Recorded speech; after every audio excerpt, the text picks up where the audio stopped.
Good day po, sir. Tanong ko lang po, pag may 3 dependents po ba? Wala pong tax, teacher 1 po. Salamat. So, ito po no, teacher 1 ay meron na po yang tax deduction sa sahod. Kasi ito pong income ng isang teacher 1 sa loob ng isang taon ay over 250,000 pesos na po. Ang pagkakaroon ng number of dependents sa ngayon under the train law ay wala na pong magiging epekto pagdating sa tax deduction. Hindi na magkakaroon ng dagdag na exemption dahil sa dagdag na bilang ng mga dependents.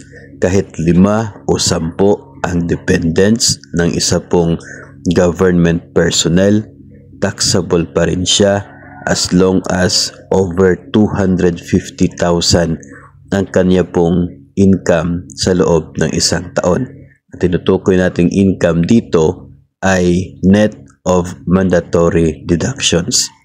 Tanggal na yung deduction sa GSIS, PhilHealth, Pag-ibig.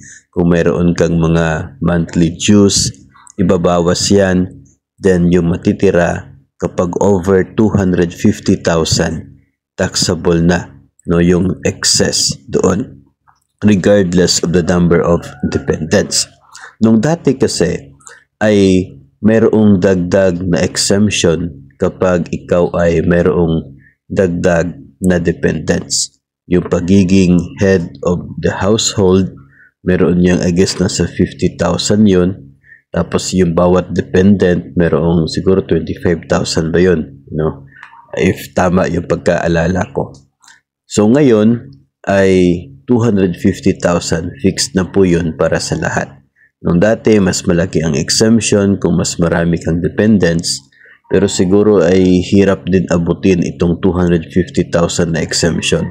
No, kung pagbabasihan natin yung amount ng tax exemption, ay mas pabor pa rin ito sa ngayon na nasa 250 na ka-fix. Unlike before, na siguro mga nasa 150 lang yung maging exemption mo o kaya ay 200 sa isang taon. So, nakakatipid ka pa rin dito ngayon sa bago na 250 fixed na tax exemption para po sa lahat. Yung excess ng 250, yun lamang ang magkakaroon ng tax.